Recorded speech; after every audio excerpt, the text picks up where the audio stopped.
ಎಲ್ಲರಿಗೂ ನಮಸ್ಕಾರ. ಏನಪ್ಪ ಒನ್ ಟೈಮ್ಗೆ ಸಾರು ಮಾಡೋದು ಬೇಜಾರಾಗ್ತಿದೆ ಅಂದಾಗ ಸಿಂಪಲಾಗಿ ಮೊಸರು ಸಾರು ಮಾಡ್ಕೊಳ್ಳಿ, ತುಂಬಾ ಚೆನ್ನಾಗಿರುತ್ತೆ. ಒಂದು ಬಾಣಲಿಯಲ್ಲಿ ಜೀರಿಗೆ ಮತ್ತು ಮೆಂತ್ಯನ ಹಾಕ್ಕೊಂಡು ಹುರಿದು ಪುಡಿ ಮಾಡಿ ಒಂದು ಸೈಡಲ್ಲಿ ಇಟ್ಕೋಬೇಕು.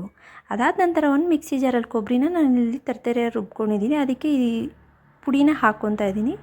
ನೆಕ್ಸ್ಟ್ ಅದಕ್ಕೆ ನಾನು ಸ್ವಲ್ಪ ಹಸಿಮೆಣ್ಸಿನ್ಕಾಯಿ ಕೊತ್ತಂಬರಿನ ಹಾಕ್ಕೊಂಡು ಅದಾದ ನಂತರ ಒಂದು ಚಿಟಿಕೆ ಆಗೋಷ್ಟು ಅರಶಿನ ಹಾಕ್ಕೊಂಡು ರುಬ್ಬಿ ಒಂದು ಸೈಡಲ್ಲಿ ಇಟ್ಕೊಂಡೆ.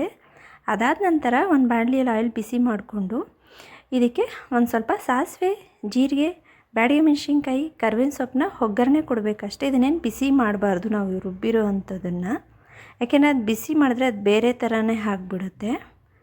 ಮಜ್ಜಿಗೆ ಸಾರು ಹಾಗೆ ಮೊಸರನ್ನ ಹಾಕಿಬಿಟ್ಟು ನಾವು ಮಿಕ್ಸ್ ಮಾಡ್ಕೋಬೇಕು. ಒಂದು ಸ್ವಲ್ಪ ಅರಶಿನನೂ ಹಾಕ್ಕೊಳ್ಳಿ.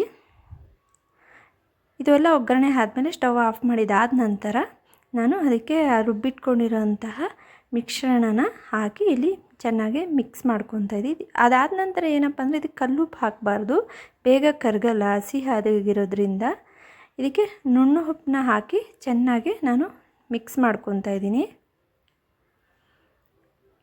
ಇದನ್ನು ಮುದ್ದೆ ಜೊತೆ ಅನ್ನದ ಜೊತೆ ತಿಂದ್ರೇ ತುಂಬಾ ಚೆನ್ನಾಗಿರುತ್ತೆ. ಹಾಗೆ ಒಂದು ಆನಿಯನ್ನ ಹಾಗಾಗಿ ಕಟ್ ಮಾಡಿ ಹಾಕಿದ್ರೂ ಬಾಯಿಗೆ ಚೆನ್ನಾಗಿರುತ್ತೆ.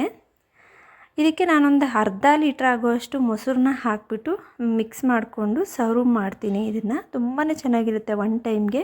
ಸೊ ನೀವು ಮನೆಯಲ್ಲಿ ಟ್ರೈ ಮಾಡಿ, ಸಬ್ಸ್ಕ್ರೈಬ್ ಮಾಡಿ, ಕಮೆಂಟ್ ಮಾಡಿ, ಲೈಕ್ ಮಾಡಿ, ಶೇರ್ ಮಾಡಿ. Thank you so much for watching. ನೋಡಿ, ಮೊಸರು ಸಾರು ಈಗ ರೆಡಿಯಾಗಿದೆ ತಿನ್ನೋದಕ್ಕೆ. Thank you.